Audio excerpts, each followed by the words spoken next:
Control system होता क्या है? देखिए, कोई भी हम अपना सर्किट डिजाइन करते हैं तो उसकी हम कंट्रोलिंग करते हैं। उसको हम मतलब कि कंट्रोलिंग दो टाइप्स की होती है। नंबर वन है हमारा इसमें ओपन लूप कंट्रोल सिस्टम, और सेकंड है हमारा क्लोज्ड लूप कंट्रोल सिस्टम। ये दो टाइप्स की कंट्रोलिंग होती है, और इन्हीं दो टाइप्स की कंट्रोलिंग को हम अपने हर एक पैनल में, चाहे हम पैनल डिजाइनिंग कर लें, चाहे हम कोई भी सर्किट बनाए, हर एक सर्किट में ये दो टाइप्स के ही कंट्रोल सिस्टम यूज होते हैं। ठीक है।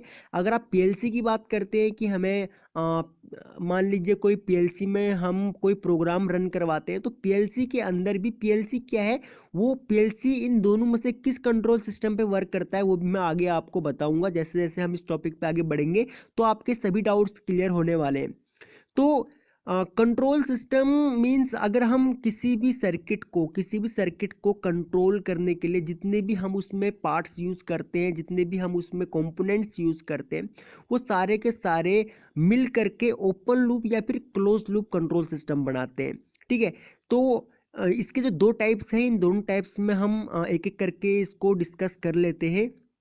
सबसे पहले हमारा open loop control system. Open loop control system को हम इसका ओपन लूप कंट्रोल सिस्टम जो है, ये किसी भी तरीके का कोई भी फीडबैक सिग्नल नहीं देता। ये एक सिंपल सा सर्किट होता है। हमने इसको इनपुट दिया, हमने इसको यहाँ से इनपुट दिया, ये हमको सेम आउटपुट में हमको ये आउटपुट दे देगा। लेकिन क्लोज लूप कंट्रोल सिस्टम में ऐसा नहीं होता है। क्लोज लूप कंट्रोल सिस्टम इसके बिल्कुल मतलब कि ये क्लोज लूप कंट्रोल सिस्टम जो है ये काफ़ी एडवांस है, इससे ओपन लूप कंट्रोल सिस्टम से एडवांस है। इनपुट से इसमें हम इसको ओपन लूप कंट्रोल सिस्टम में हम इसको इनपुट सिग्नल देते हैं। इनपुट सिग्नल हम कहाँ देंगे? कंट्रोलर में देंगे। तो इसका मैं आपको एक एग्जांपल भी बताऊंगा। तो हम कंट्रोलर में देंगे, कंट्रोलर को इनपुट सिग्नल मिलने के बाद ये क्या काम करेगा, ये कंट्रोल्ड क्या होगा, जो ये कंट्रोल सिग्नल दिया था ये प्रोसेस में आने लग जाएगा। प्रोसेस में आने के बाद उसके बाद ये हमको तुरंत आउटपुट दे देगा। अगर मैं आपको ओपन लूप कंट्रोल सिस्टम का एक एग्जांपल बताऊं तो इसका एग्जांपल है, मदर टंग। अब आप हिंदी में प्रोग्रामिंग सीख सकते गर्म करने के लिए जो वाटर हीटर जो आप यूज करते हैं, वो वाटर हीटर जो है हमारा ये ओपन लूप कंट्रोल सिस्टम है। ठीक है। तो इस तरीके से हम इस कंट्रोल सिस्टम को यूज करते हैं, और हम ओपन लूप कंट्रोल सिस्टम को विदाउट फीडबैक कंट्रोल सिस्टम भी बोलते हैं। अक्सर आपको इंटरव्यू में या फिर अगर आपका एग्जाम में आपको 2 नंबर का क्वेश्चन पूछ लिया जाएगा कि what is without feedback control system, तो आप वहाँ पे कंफ्यूज मत होना कि विदाउट फीडबैक कंट्रोल सिस्टम क्या है। Without feedback control system open loop control system को ही कहा जाता है। क्यों कहा जाता है? क्योंकि इसमें क्या होता है, इसमें ये हमने इनपुट, जो सिग्नल हम इनपुट में देंगे, यानी कि इनपुट में हम जो भी हमने इनपुट इसको दिया सिग्नल, सेम हमको वही आउटपुट में मिल जाता है। तो आउटपुट में सेम नहीं, यहाँ से हमने अगर इसको इलेक्ट्रिकल एनर्जी दी है तो आउटपुट में हमको इलेक्ट्रिकल एनर्जी नहीं देगा, बट इसमें क्या है कि हमको कोई भी फीडबैक सिग्नल नहीं देगा। ठीक है। ये हमको कोई भी यहाँ से फीडबैक सिग्नल नहीं देगा, तो इसलिए इसको विदाउट फीडबैक कंट्रोल सिस्टम भी कहा जाता है। जैसे कि हमारा जो हमारा वाटर हीटर जो होता है, वाटर हीटर को हमने इलेक्ट्रिकल सप्लाई दी, हमने उसको इनपुट सिग्नल दिया।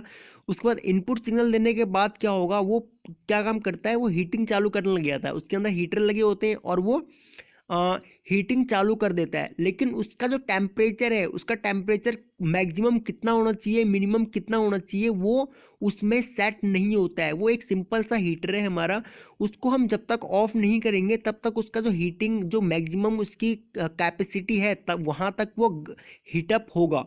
ठीक है। सेम इसी तरीके से अगर हम इस हीटर वाले जो हमने वाटर हीटर जो लगा हुआ है, अगर हम सेम इसमें एक अगर टेम्परेचर मतलब कि कंट्रोलर लगा देते हैं, तो टेम्परेचर कंट्रोलर अगर हम उसमें यूज कर लेते हैं तो उसमें क्या होगा, वो टेम्परेचर कंट्रोलर उसको, उसका जो पानी है, पानी के टेम्परेचर को कंट्रोल करने लग जाएगा। चलिए इसको क्लोज लूप कंट्रोल सिस्टम से हम समझने की कोशिश करते हैं।